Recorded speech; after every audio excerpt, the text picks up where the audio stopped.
welcome back to the Weekly Driver podcast.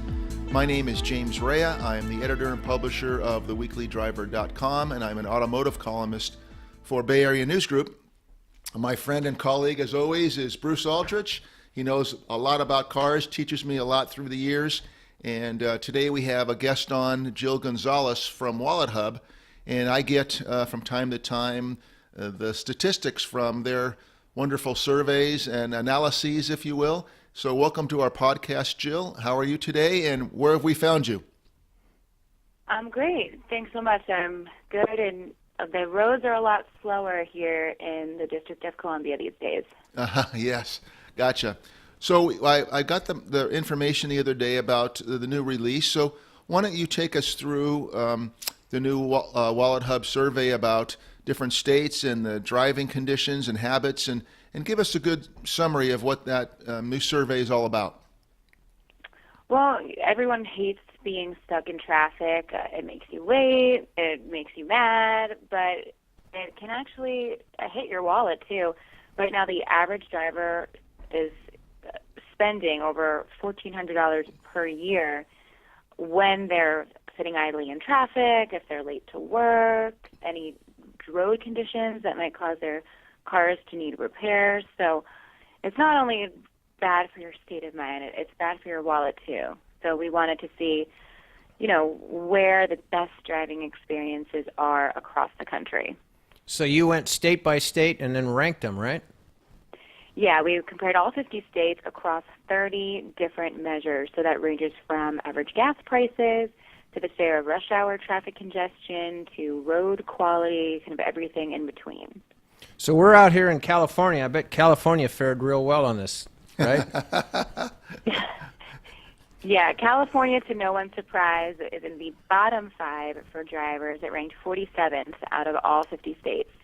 Wow. We know that, but Northern California, where we are, is a little bit different than Southern California, where I drive once a year at least down that way, and it's a drastic difference. Although San Francisco and San Jose area have some issues, but to me, in the Los Angeles area is from my experience, where the problem lies. There's just an awful lot going on down there, and not much good in the driving world. Exactly. Well, California as a whole has some of the highest gas prices in the country. That has been that way for some time now, so that'll hit you wherever you are. But the traffic, I would say, is worse in Southern California, but things like car theft and larceny is actually worse in Northern California. So no matter where you are, you've got your problems. Gotcha. I see. And some of the best states are Oregon, Illinois, Indiana, Iowa, and Texas. Is there any reason why those are so great? Different reasons for different states. So Texas, obviously, some of the cheapest gas in the country. When we get toward the Midwest, we have a lot less traffic congestion. Also, just cheaper to get a car, cheaper to maintain your car. Repairs are a lot cheaper. And Oregon, interestingly enough, for a West Coast state, the gas is actually a lot cheaper. The traffic is not too bad, and it's one of the safest states when it comes to traffic fatalities and DUIs. Yes, and I also see California, though, it really ranks high in number of car washes and the number of car repair shops. Yes, when it comes to access to vehicles and maintenance, California is actually number 1. So there's some of the most car dealerships per capita, a lot of auto repair shops, car washes, gas stations. I think when you have a state that big, when you have cities that are that spread out and you really do need a car, when public transportation kind of needs to step it up, that's why we see the access to vehicles being so high there. Jill, with Wallet Hub, obviously you guys do it, and it's financial, and you got one of the greatest URLs. The name of the company is Wallet Hub. It's great. What kind of reaction do you get from the consumer? So I'm 63, soon to be 64 years old, or I'm 24, soon to be 25, and I'm looking at your numbers. What have you found that it means to a young person or an older person, or in between? Why do the numbers matter for different age groups, if it does? Yeah, well, I think obviously here young people more so care about how to get a car, where to get a car, where it's cheaper to get a car, where insurance might be cheaper. Older people are thinking, I have a car no matter what. I need it no matter what. What's the commute time looking like? What are my gas prices compared to other people? So I think they're definitely honing in on different categories and different metrics. But I would say the one piece of feedback that is universal is that everyone thinks that their state is the worst for drivers. That's great. No matter where you are. Yes. So I think it's funny, a lot of these people in Texas or in Oregon would say, wow, so we have it pretty good, actually. That's crazy because, my commute is X long every day. So I think that is one thing, we're all in our little bubble. So it's interesting to see how much better or how much worse we have it than people driving, sometimes, maybe only 30 miles away. Just makes so much of a difference. I should know this by now, but when you do a survey like this or an analysis like this, what kind of numbers are we talking about? How many? One company calls them respondents. Different names for the same thing. What kind of slice of the pie, if you will, have you done this with the drivers? So this is not a survey. This is a study. So Yes. These are all numbers when we look at, say how many car dealerships there are per capita. I see. That all comes down to business information. When we're looking at road quality, we look at places like the Insurance Research Council, National Highway Traffic Safety Administration. So these are all pretty hard data points as opposed to opinion. Thank you. And I think that's why we get so many people saying, if this was a survey, I swear my state would be at the bottom of the list. Well, thanks for clarifying that. Have you heard a specific response other than the great one that you just gave? Everybody says their state's the worst driving state. Can you give us another example of some of the feedback you've received? Well, the other thing here is when it comes down to gas prices, it's not just the price of the actual gas, it's taxation on gas. That Yes. really varies from state to state. And how that taxpayer money is used is also different. In some states, you can use that on education. It can go really to anything. In others, by law, it has to go back to road quality and maintaining highways and roadways. So there's a certain states where I think Washington State is a good example. Washington State is in the bottom 5. It actually ranks worse than California in this place. It has a little bit more safety issues, less places to repair your car, et cetera, and worse road and bridge quality when it comes to infrastructure. But in Washington State, by law, all gas taxation needs to go back to the roads. And they're kind of asking, well, when's that going to happen? Or how's that happening? It's clearly something that has yet to be seen. So I think that's the other feedback is when it comes to how our taxpayer dollars are spent, roads and infrastructure are really something that affect us day in and day out. It's something we see every day. We see improvement every day. We don't see improvement, right? Everyone knows that one highway that's been closed for 5 years because of construction. So I think that is really a concern for people is where's this money going to cause our gas prices to be so high? What are we getting for that? That's certainly the issue here in California. They possibly have straightened that out a little bit with the last go around of voting, but we'll see. One interesting thing I saw on your survey is the Study. safety. Yeah. Sorry. I was corrected, The so it's study. going to be on my forehead now that it's a study. Was the safety issue, and what is safety? That includes car theft rate, how the state handles DUIs, how all the driving lane laws are written. What else do they look for safety? Yeah, safety includes everything that you just said, as well as traffic and discipline. So that measures incidents due to poor behavior, things like phone use, speeding, aggressive driving, poor turning. So essentially how often there are these incidents of traffic and discipline.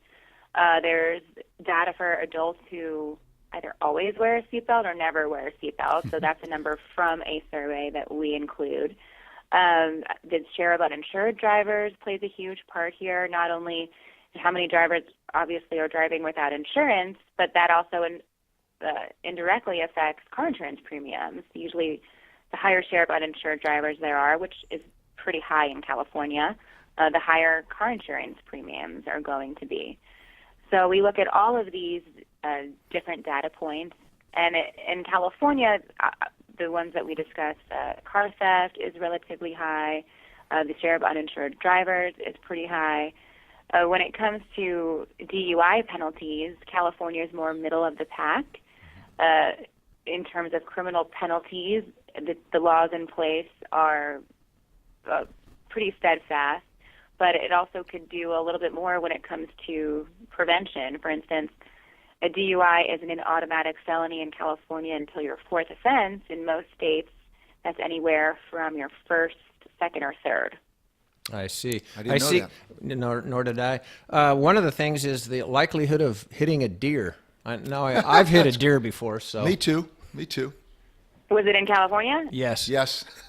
So There you go. We're part of the study. Yeah, that's why we're so bad in California. That's right.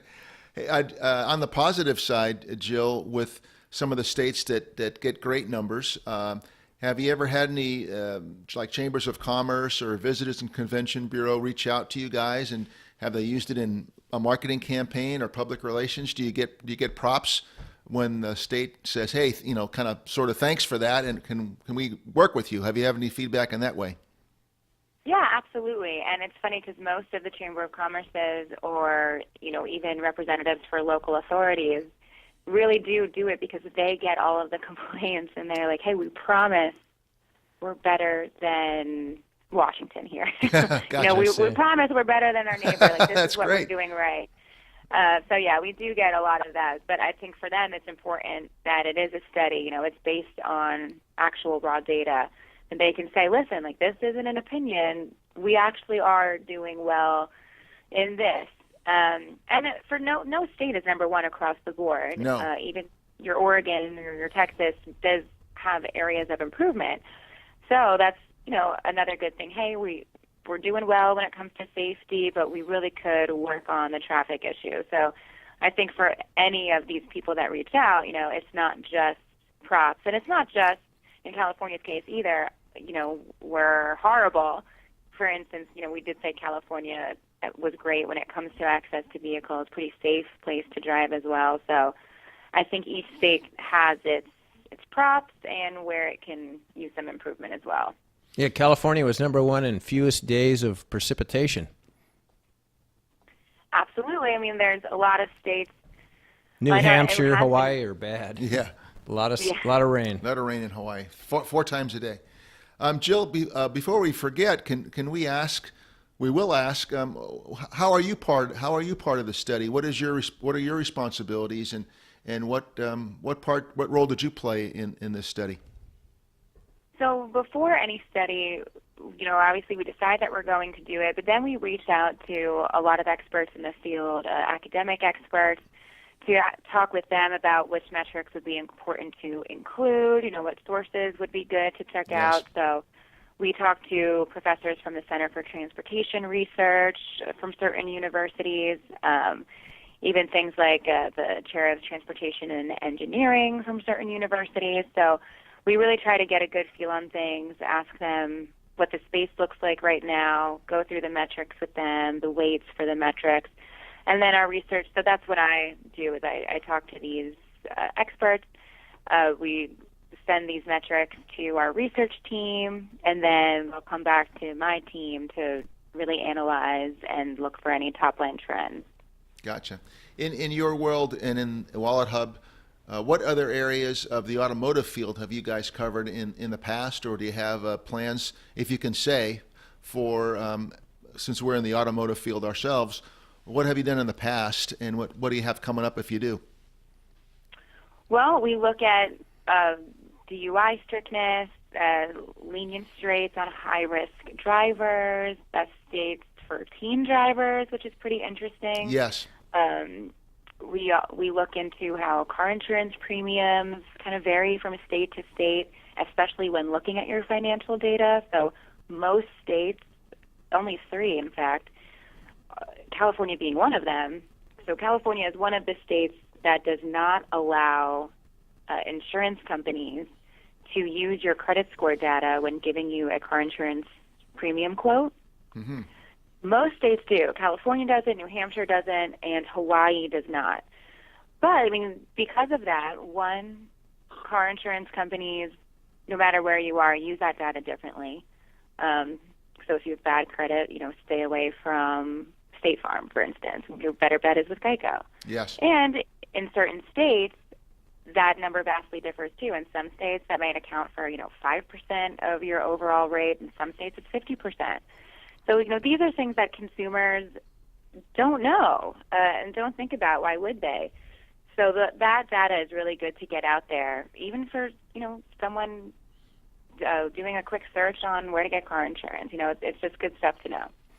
So do you find that people actually change their behavior based on the results of this study? Do they move out of California and go to Texas or things like that? I think it's less often moving entirely from a state. I think people more so bring this information to their town halls and bring it to the attention of their local officials and authorities and say, listen, I'm not the only one who's noticing this. This is proven by data, and what are we going to do about it? I think that's where we see the behaviors really changing. I see. Okay. Jill, as you know, I'm sure California has a new marijuana law, and has marijuana been part of the study in whether it's California or maybe a future study, and how about other states? Has that come into play? We would really like it to. I actually was on the phone earlier with someone in Washington who asked me the same question. Has it affected DUI rates? There's also different kinds of DUIs. In certain states now, they are including marijuana under the influence. If you're stoned, you're stoned. I'm sorry, but I'm having fun with it. But go ahead. I'm sorry. Yeah, exactly. Everyone has different opinions on it. The laws Yes. definitely differ from state to state. And because it's just not legal in the vast amount of states, there's not really good data yet to see how this is affecting DUIs, how this is affecting premiums. So we're still waiting on that kind of data, too, to include in this study or to include in a different type of DUI study. But, yeah, that's one thing that in every state where it's legal, I am always asked. The Weekly Driver podcast gets support from AmericanTrucks.com. Visit www.americantrucks.com. Another theoretical question, how will autonomous cars play into this, or is there something on the horizon, or what does your industry or your studies think about autonomous driving in cars? So that's another thing where there's not a lot of data on it yet, obviously, but we do expect it to come into play at some point, especially with any type of new technology, but particularly these autonomous cars, because there have been, anytime something goes wrong, it's very heavily reported. Anytime something goes right, it's really not so much. Right. So I think that's kind of getting of its own way. So from a driving standpoint, that's going to be something that's really interesting to see. From an insurance standpoint, how do you insure these things? That's going to be something that's very interesting. So that's something that we're keeping an eye on as well. But we've done this study now for 3 years. Every time we ask that question to our experts, they say the same thing, which is just there's no way to know yet. Wait and see. Okay. In another area, I hope I'm not repeating my questions here, but what kind of feedback or relationships do you have with the manufacturers, if there are any, for different car manufacturers? Are they using the data in their world to make a car safer, or in some other area? We don't hear much from the manufacturers themselves. We certainly hear much more from the insurance companies. Yes. Especially when we look into how financial data is used. But I think the manufacturers themselves have a lot on their plates. Certainly, they certainly do, yes. Yeah, when it comes to safety, when it comes to lawsuits, when it comes to big tax questions as of late, GM, comes to mind. So I think it's not something that's entirely on their radar. And for this study, we don't really get manufacturer specific either. Yes. Okay, fair enough. What does Wallet Hub in general? What do you guys do? We are a pro-consumer website. We try to take all of this data that exists and that is publicly available, but that's hard to get your hands on, and once you do, really hard to make sense of. We try to put it all in one place and try to localize it so that you know what it means for you versus your neighbors, versus your region. So we do this certainly when it has to do with cars, with driving, with where you live, with where you work, the job prospects in a certain market, and how employment is shaping up, even how the shutdown affects your wallet. So we really try to dig deep and see where people are affected and hopefully put it into information that you can then use to act on your own, whether it's relocating, whether it's making a different decision when buying, or to give it to your local officials, to your town halls, so that it can get to the right people. I see that you can go to wallethub.com, your website, and you can go under tools, and that's where you find the latest studies. Yep, head to tools. That's where you will see articles and studies. You can see exactly where your site ranks, a little bit more as to why, kind of what metrics we use, where we got them from, and how we got to them.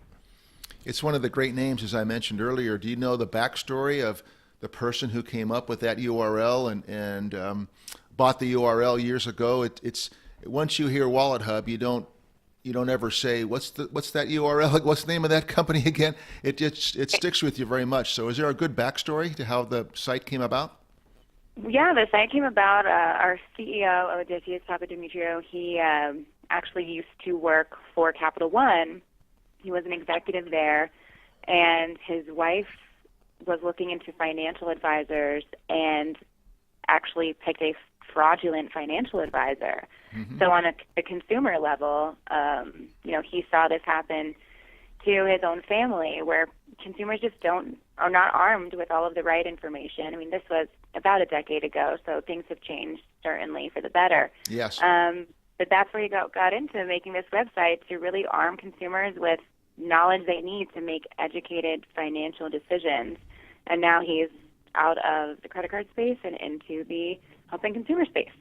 I see. Was the name his idea? Yes. Gotcha. Okay.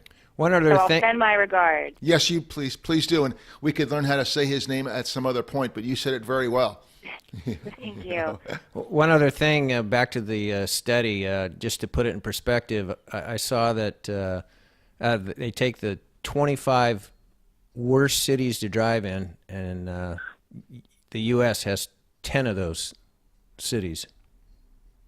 So we got a lot of bad ones. Well, the thing with the U.S., too, is that unlike a lot of other countries, public transportation leaves so much to be desired in so many cities.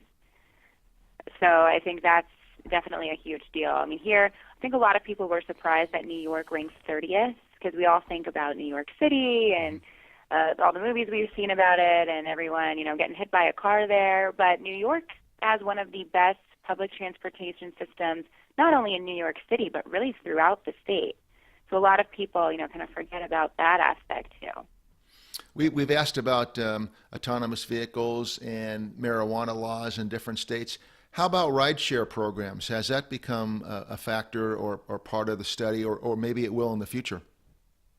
We're hoping it will in the future. I mean, right now we have pretty good data, at least on rideshare costs and Yes. how those fluctuate from state to state and from city to city. But there's still data being done on, there's some parts of the country where that ride sharing has increased traffic exponentially. And that's what I've heard. People are choosing that instead of your subways, instead of your buses. And there's some parts of the country where it's made getting around a lot easier, and it's decreased DUI fatalities and things like that. So the data that you can use certainly can be used in both directions. So it's interesting to see, net, is this a benefit or a detriment to drivers? I was good last night. I went to a function Midtown Sacramento, maybe 5 miles from where we live, and I knew that it was going to be a little bit of a party atmosphere. So by myself, and I took Lyft down there, and I took Lyft back, and it was probably, well, it was probably the best, $20 I've ever spent, because, you just don't want to drive anymore. It's ridiculous to drive with more than maybe one glass of wine or one glass of beer, and I just got home and I thought that was a pretty smart move on my part. So in Sacramento, we just see a vast increase of rideshare programs, and we're going to have other things introduced with autonomous driving at the university, and another program that's coming into town. So I've seen in the last year or so a vast increase in the rideshare as from a personal standpoint and from friends, and just seeing it around town. We're booming with rideshare in this part of the state.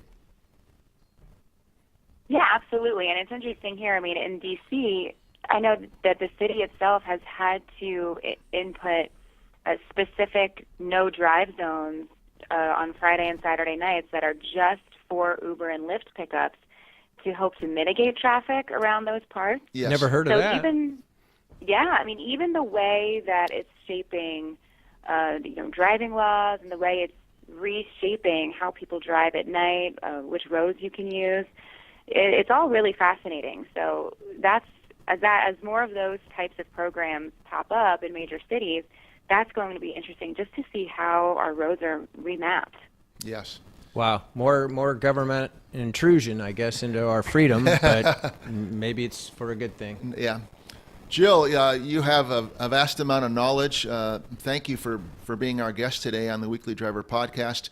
It's always nice to speak to someone who just, you obviously love what you do, and you're immersed in it, and you have great numbers and statistics, and you gave us some good education. So thank you for being our guest today on the Weekly Driver podcast. We want to thank Jill Gonzalez from Wallet Hub, and everybody check out their site. It's just, you can spend all day on it because there's just a whole bunch of information on it that's great. I'm assuming it's www.wallethub.com. And That is it. And thank you again, Jill. Hope you have a great rest of your day in Washington, D.C. Thanks so much. Happy and safe driving. Thanks very much. Thank you. Cheers. Before we leave today, we want to congratulate our friend Alex Hunold. About a year ago, Bruce and I drove to Las Vegas to go to the Consumer Electronics Show, and we had the opportunity to meet with and interview Alex in his van, which he still likes to spend a lot of time in as opposed to his home. His movie, Free Solo, was nominated yesterday for Best Documentary for an Academy Award, so that's a great thing. And we've both seen his movie and enjoyed it, and it's all the buzz about his very specific world of climbing. He climbs with ropes, but in this particular case, he climbed El Cap without any of the ropes that you need to keep safe with. He did it on his own. It was a fantastic movie. So congratulations to Alex and the other people who worked on Free Solo. Yeah, we're hoping he can upgrade his van now, get a bigger one. Maybe get one with a porta potty in it. That's right, porta potty. And before we go, also, please visit our website, www.theweeklydriver.com. We do have an Amazon program there that you can support us by buying on Amazon, and it's the same price of things that you would buy directly from Amazon. So please consider shopping on theweeklydriver.com's Amazon affiliate program. And thanks for being our guest today, and we'll talk with you next week. The Weekly Driver podcast gets support from AmericanMuscle.com, your late model Mustang and F-150 authority, bringing you the hottest products and top-notch customer service for over a decade. No one makes it easier to modify your ride. Visit AmericanMuscle.com today